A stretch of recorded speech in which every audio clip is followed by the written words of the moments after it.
आवाज सर्वसामान्यांचा। सातारा जिल्ह्यातील कातरखटाव येथील जागृत देवस्थान कात्रेश्वर मंदिराचा जीर्णोद्धार सध्या युद्ध पातळीवर सुरू आहे। जानेवारी 2024 ला सुरू झालेल्या कामाला आजच्या घडीला 1 वर्ष होऊन गेले आहे। आता मंदिराचे काम शिखराच्या लेवलला आले असून मंदिराच्या बारीक सारीक कामाच्या त्रुटी पूर्ण करण्याचे काम पुरातन विभागाकडून चालू आहे। 900 ते हजारो वर्षांपूर्वीचे असलेले कात्रेश्वर मंदिराचे स्थापत्यशास्त्र हे 12व्या शतकातील आहे। या मंदिराची वास्तुकला आहे ती या परिसरात अत्यंत वेगळी अशी आहे। कात्रेश्वर मंदिराच्या आवारातील बारव आहे ती राजे महाराजे यांच्या काळातील सर्वात मोठी बारव आहे। हे मंदिर प्राचीन काळातील असल्याने या मंदिराच्या जीर्णोद्धाराच्या सुरुवातीला तंत्रज्ञान पद्धतीने मोजमाप घेऊन नकाशे काढण्यात आले आहेत। मंदिराची उजवी भिंत काही वर्षांपासून कल्ली गेली होती, त्या भिंतीला आता सरळ करण्यात आला आहे। जानेवारी 2024 ते जानेवारी 2025 काळात काय बदल झाला आहे ते आज मितीला आपणाला पाहायला मिळणार। मंदिराचे काम पहिल्या टप्प्यात आहे। पहिला टप्पा जो आहे तो परसबंदी ते शिखरापर्यंत काम केले जाणार। दुसऱ्या टप्प्याचे काम आहे ते मंदिर परिसरात काम आहे। शासनाला विनंती करून मंदिर परिसराचे सुशोभीकरण केले जाणार आहे। यामध्ये बारव, बगीचा, झाडे हा विषय असणार आहे। पूर्वीच्या काळात मंदिराचे जसे शिखर होते त्या पद्धतीने त्याचा अभ्यास करून शिखराचे काम पूर्ण केले जाणार आहे। पूर्वीच्या काळात शिखराच्या विटा कोणत्या प्रकारच्या कशा पद्धतीच्या होत्या त्या पद्धतीने रचना केली जाणार आहे। भावी काळामध्ये मंदिराच्या परिसरात आल्यानंतर प्राचीन काळातील मंदिर किती सुधारित होते हे कात्रेश्वर मंदिराचं उदाहरण जिल्ह्यामध्ये पाहायला मिळणार आहे। सातारा जिल्ह्यामध्ये सध्या अशी बरीच पुरातत्व कामं चालू आहेत, परंतु जिल्ह्यामध्ये सध्या प्रतापगड आणि कात्रेश्वर मंदिर ही 2 उदाहरणं आहेत की राज्य पुरातत्व विभागाच्या अंतर्गत काम चालू आहे। पुरातत्व विभागाचे काही नियम आहेत, जतन आणि संवर्धन, 900 वर्षांपूर्वीचे शिल्प पाहणे आणि आताच्या मूर्ती घडवणे यात फार बदल राहत असतो। अशा तऱ्हेने आता काही दर्शनी बाजूच्या शिल्पाची मोडतोड झाली आहे, दुरुस्त करून बसवण्याचं काम चालू आहे। त्यासाठी ग्रामस्थांनी पुढे येऊन पुरातत्व विभागाला बोलून करून घेणे गरजेचे आहे। पाहुयात मायभूमी न्यूजने घेतलेला स्पेशल ग्राउंड रिपोर्ट। नमस्कार मंडळी, आपण पाहताय मायभूमी न्यूज। आता आपण आलोत कात्रेश्वराचं 1 वर्ष झालं जीर्णोद्धाराचे काम सुरू आहे। तर आता आपल्या पुढे गोडसे साहेब आले, जेणेकरून ते कामाची देखभाल करतात चांगल्या पद्धतीनं। आणि आता काम कुठपर्यंत आले, काय करणार आहेत त्यांच्याकडून आपण जाणून घेऊया। बोला साहेब। नमस्कार। कातरखटाव येथील कात्रेश्वर मंदिराचा जीर्णोद्धार कार्य 2024 जानेवारीपासून चालू आहे। गेले 1 वर्षामध्ये सर्वांच्या सहकार्याने राज्य पुरातत्व विभाग असेल, ग्रामस्थ असतील, तुम्ही आम्ही आर्किटेक्ट टीम असेल, त्यानंतर कॉन्ट्रॅक्टर असेल, यांच्या सर्वांच्या मदतीने सहाय्याने मंदिराचं काम अत्यंत उत्कृष्ट चाललं आहे। त्याच्यामध्ये कोणत्याही प्रकारच्या त्रुटी राहिल्या त्याही पूर्ण करण्याचं आमचं नियोजन आहे। मंदिर कार्याचं जे स्थापत्यशास्त्र असतं, हे स्थापत्यशास्त्र जर आपण पाहिलं तर 12व्या शतकातील आहे असं आम्हाला निदर्शनात येतं आहे की शिखर शिंगणापूरच्या मंदिरानंतर यादव काळातील सिंगनदेव राजांनी या परिसरामध्ये शिवमंदिरं बांधली असा बऱ्याच ठिकाणी उल्लेख आहे। आणि याच प्राचीन मंदिराची धरोहरमध्ये याच मंदिराचं जीर्णोद्धार करण्याचं आम्ही नियोजन केलं। ही वास्तू जर पाहिली तर 900 ते 1000 वर्ष जुनी वास्तू आहे। आणि या मंदिराचं कार्य करत असताना एक अत्यंत आनंदाची गोष्ट अशी आहे की मंदिर कार्याची जी वास्तुकला आहे ती या परिसरामध्ये सर्वात वेगळी आहे। मंदिर परिसरात आढळणारी ही बारव ही एकमेव सातारा जिल्ह्यातली सगळ्यात मंदिर परिसरातली मोठी बारव आहे। आपण तसा पाहतो की बऱ्याच मंदिरांच्या समोर बारवी असतात, बरेच मोठे पाण्याच्या विहिरी असतात, पण स्वतंत्र पाण्याच्या विहिरीची पद्धत बहमनी राज्यात आली। आणि यादव काळात किंवा मराठा साम्राज्याच्या अगोदर जे राजे महाराजे होऊन गेले त्या काळात असलेली ही बारव पाहिली तर मोठी आकाराने, तेच असं जर ह्या मंदिराचं वैशिष्ट्य आहे। आणि हे शिवमंदिर प्राचीन आहे आणि याचं काम करण्याचा आपल्याला सगळ्यांना म्हणजे योग येतो आहे, ही सगळ्यात मोठी गोष्ट आहे। मंदिर कामामध्ये सुरुवातीपासूनच आपण त्याचा अभ्यास केला, टेक्निकल टीम यांनी मंदिराचं पूर्ण सर्वेक्षण केलं, त्यानंतर मंदिराची पूर्ण मापे घेतली, मापे घेऊन त्यानंतर त्याचे आम्ही नकाशे काढले गेले, प्लॅन काढले गेले। त्याच्यामध्ये मंदिराची उजवी भिंत कोसळली होती, त्या भिंतीला आपण सरळ केलं। आपण मंदिराचं कार्य पाहू शकतो की आता पहिल्या जानेवारी 2024 आणि आता जानेवारी 2025मध्ये काय फरक झाला आहे तर आपल्याला इथे येऊन पाहावयास मिळेल। मंदिराचा जर जीर्णोद्धार करायचं म्हटलं तर हा बेसॉल्ट दगड आहे। आपल्या उत्तर हिंदुस्थानामध्ये, उत्तर भारतामध्ये हा सँडस्टोन असतो, सफेद दगड किंवा आपण हा पिवळा दगड म्हणतो. त्याच्यामध्ये डिझाईन करणं हे खूप सोपं असतं. पण महाराष्ट्राचा हा बेसॉल्ट काळा दगड, काळं पाषाण आपण म्हणतो, याच्यामध्ये घडवणूक करणं हे फार कठीण काम असतं.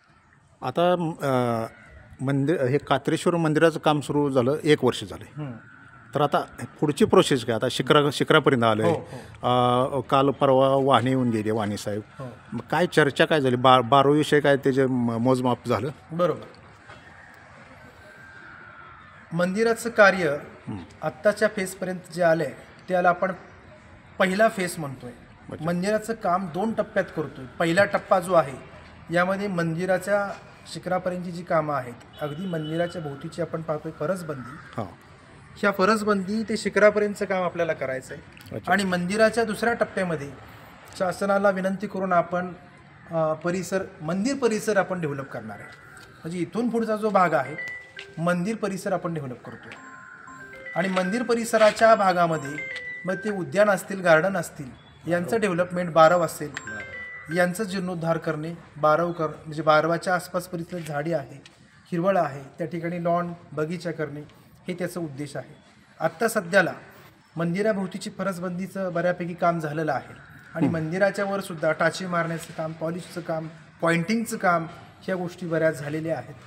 विशेष आता पूर्वीच्या काळामध्ये ज्या पद्धतीचं शिखर होतं त्या पद्धतीचा अभ्यास करून आपण शिखराचा अभ्यास करून त्याचे काम सुरू करतोय. म्हणजे ज्या ठिकाणी आपण स्लॅब एखाद्या ह्याचा इमारतीचं पाहतो की त्या ठिकाणी वॉटर रेजिस्टंट असावं, ते सुद्धा अभ्यास करून आपण या वॉटर रेजिस्टन्स कसं पाणी मुरू नये, पाणी यामध्ये लीक होऊ नये, याचाही विचार करून आपण शिखराचं काम आता सुरू घेतो. पूर्वीच्या ज्या काळातल्या विटा होता त्या विटांचा अभ्यास करून शिखराची रचना कशा पद्धतीची होती त्याचं आपण करतोय. आणि भावी काळामध्ये मंदिराच्या परिसरामध्ये आल्यानंतर एक परिपूर्ण असं एक मंदिर, म्हणजे एका हिरवळीत अलीकडच्या काळामध्ये केलेलं पण प्राचीन काळातलं मंदिर किती सुधारित आहे हे उदाहरण आपल्याला तालुक्यामध्ये, हे जिल्ह्यामध्ये पाहायला मिळणार आहे. सातारा जिल्ह्यामध्ये असे बरेच आता महाराष्ट्रात वास्तू चालू आहेत, पण सातारा जिल्ह्यामध्ये सध्या प्रतापगड आणि कात्रेश्वराचं मंदिर एकमेव 2 उदाहरणं आहेत की ती सध्या राज्य पुरातत्व विभागाच्या अंतर्गत चालू आहे. आणि याचं काम नक्कीच आपल्याला एक उदाहरण पाहण्यासारखं मिळेल. अच्छा, आता इथं थोडंसं एक हे फ्रंट साईडचे म्हणजे दगड आहेत. हे ग्रामस्थांचं म्हणणं आहे की हे दगड आहेत ना असे थोडंसं पॅचेस मारलेत, तर काय ह्याच्यावर असं नक्षीकाम होणार की असं राहणार? हे मंदिराचं तर हे पुरातत्व विभागाच्या त्यांच्या नियमानुसार काम चालू आहे. आणि त्यांनी काही गोष्टींच्या त्यांच्या अटी शर्ती किंवा त्यांचा एक नियम असा असतो की जतन आणि संवर्धन. मग त्या पूर्वीच्या वास्तू दगडांचं आपल्याला काय वाटतं की मंदिर जीर्णोद्धार केलं की सगळंच आम्हाला, म्हणजे काही गोष्टींच्या बाबतीत लोकांना असं वाटतं की नवीन करून द्यावा. पण पूर्वीच्या ज्या वास्तू आहेत किंवा मूर्ती आहेत ते पाहणं आत्ताच्या मूर्त्या घडवण्यात फरक राहतो. म्हणजे 900-800 वर्षापूर्वीच्या मूर्ती ती आपल्याला पाहायला मिळतात, ती शिल्प आहेत. आता याच्यामध्ये त्यांनी असा निर्णय आहे की काही शिल्प आहे त्या प्रमाणात ठेवलेली आहेत, काही मोडतोड झाली त्या ठिकाणी त्यांनी दगड बसवलेत. आता याच्या पुढचं आपण सगळ्यांनी तिथे तुमच्या माध्यमातून वगैरे त्यांना आपण नक्की ते बोलू शकता तुम्ही त्या संदर्भात की त्यानंतरचा पुढचा निर्णय ते देतील त्या पद्धतीने काम सुरू होईल. असं बरं, साधारण आता कधी, आता 1 वर्ष झालं काम सुरू आहे, तरी अजून किती काळ जाईल? नाही, आता हे टार्गेट आमचं होतं हे फेब्रुवारीच्या पर्यंत चालू होतं. पण असं आहे की मंदिर कार्य करत असताना परिसरामध्ये वस्तूंची उपलब्धता महत्त्वाची असते. हे कातरखटाव हे एक तालुक्याच्या शहरापासून किंवा एखाद्या जिल्ह्याच्या शहरापासून तसं लांब गाव आहे. काही दगड मिळणं, काही विटा मिळणं, काही वस्तू मिळणं, का आता हे चुन्यामध्ये काम चालू आहे. तर या ठिकाणी काम करत असताना काही वस्तूंची उपलब्धता होणं गरजेचं असतं. त्यामुळे थोडा कालावधी या वस्तूंच्या उपलब्धतेमुळे आपल्याला वेळ लागला. त्यामुळे मंदिराच्या जीर्णोद्धार करण्यासाठी जी ती आपल्याला वेळ आहे त्या वेळेनुसारच काम चालू आहे. आणि ज्या टप्प्यात काम ठरवलेलं आहे त्या टप्प्याचं काम आपण करतो आहे. आता काय होतं, काही नियम आहेत पुरातत्व विभागाचे, त्यानुसार आपण काम करतो. शेवटी हे शासनाच्या पुरातत्व विभागाच्या माध्यमातून मंदिराचं काम चालू आहे. त्यामुळं आपण त्यांच्या नियमानुसारच आपल्याला करावं लागतंय आणि त्यांच्या नियमानुसारच चालू आहे काम, असं मला हे नमूद करायचं आहे. 12वा विषय, आता 12चं काय म्हणजे एस्टिमेटमध्ये आहे? 12वेचा अजून प्रस्ताव, म्हणजे आता समजा हे मंदिर झालं गेलं की 12चं काम, 12वेच्या मंदिराचं काम हाती घ्यायचंच आहे. आम्ही पुरातत्व विभागाच्या अधिकाऱ्यांशी मी चर्चा केली. तर बारवेचं काम आपल्याला घ्यायचं आहे, पण आपले स्थानिक स्वराज्य संस्था असतील किंवा हां आपल्या स्थानिक संस्था ग्रामस्थ असतील याच्याकडून एक प्रस्ताव शासनाकडे गेला पाहिजे, त्याची एक शिफारस पत्रिका गेली पाहिजे असं त्यांच्या म्हणण्यातून येत आहे. तर नक्कीच आपण ते कामसुद्धा बारवेचं आपण करू, कारण बारवेचं काम करायला खूप, कारण अशी बारव इतकी घडीव बारव आहे, आकारानं मोठी बारव आहे. अच्छा. आणि ही बारव जर झाल्यानंतर इतकं आश्चर्यचकित लोकांना वाटतं, मंदिरापेक्षा त्या बारवेकडे अट्रॅक्शन होईल, कारण एवढी मोठी बारव, त्याच्यानंतर त्याच्यामध्ये पायऱ्या, हा जो प्रकार आहे तो फार काही ठिकाणी बघायला मिळतो.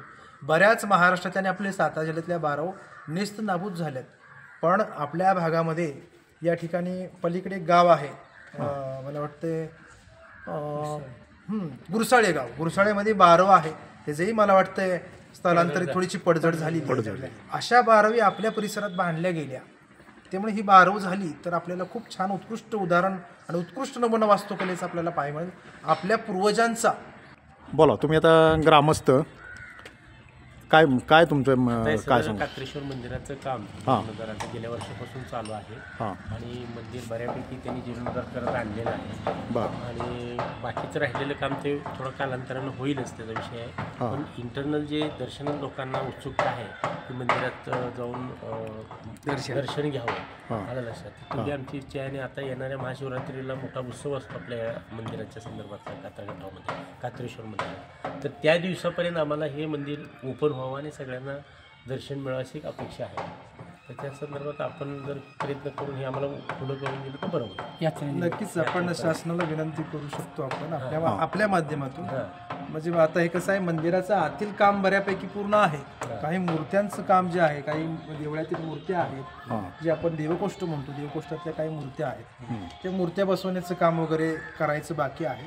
आणि आपण त्या तुमच्या माध्यमातून तुम्ही आपण शासनाला विनंती करू शकतो काय आपण पिंडीपर्यंत दर्शन देऊ शकतात. कसं आतील काम बऱ्यापैकी पूर्णत्वास झालेलं आहे, फिनिशिंग वगैरे थोडंफार आहे, तेवढं फिनिशिंग. त्यामुळे मंदिराचं असं काही मला अडचण वाटत नाही. म्हणजे आता परिसरामध्ये थोडंसं फरसबंदीचं काम चालू आहे की तोपर्यंत जो बऱ्यापैकी फरसबंदीचं काम होईल. फक्त या परिसरामध्ये काही दगड वगैरे किंवा जे कारागीर आहेत त्या लोकांना काही गोष्टींचं म्हणजे डिस्टर्ब होऊ नये या गोष्टीची थोडं आपण सगळ्यांनी काळजी घेऊन, ग्रामस्थांनी थोडीशी काळजी घेऊन करू शकतो. काय सांगाल तुम्ही, तुमचं गाव तुमचं गाव हेच कात्रखटाव माझं. बरं तुम्ही बाहेर असता का? आणि मुंबईला राहतो. बरं नाव सांगा तुमचं. माझं शिवाजी पोपट मोरे. काय सांगाल मंदिराबद्दल? मंदिर हे फार पुरातन मंदिर आहे. बरं. आणि या मंदिरामध्ये आम्ही लहानपणी बरेच, मला तिसरीला आम्ही या मंदिरामध्ये शिकत होतो.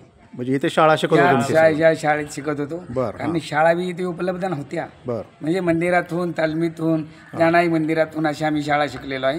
हे फार पुरातन मंदिर आहे आणि आम्ही जेव्हापासून बघतोय तेव्हापासून हे कळलेलं मंदिर आम्हाला दिसलेलं आहे. आणि आता जे या लोकांनी जे सुरुवात केलेली आहे कामाचा किंवा जीर्णोद्धार करण्याचा, शासनामार्फत जो जीर्णोद्धार हाती घेतला, फार उत्तम कार्यक्रम चालू आहे हा.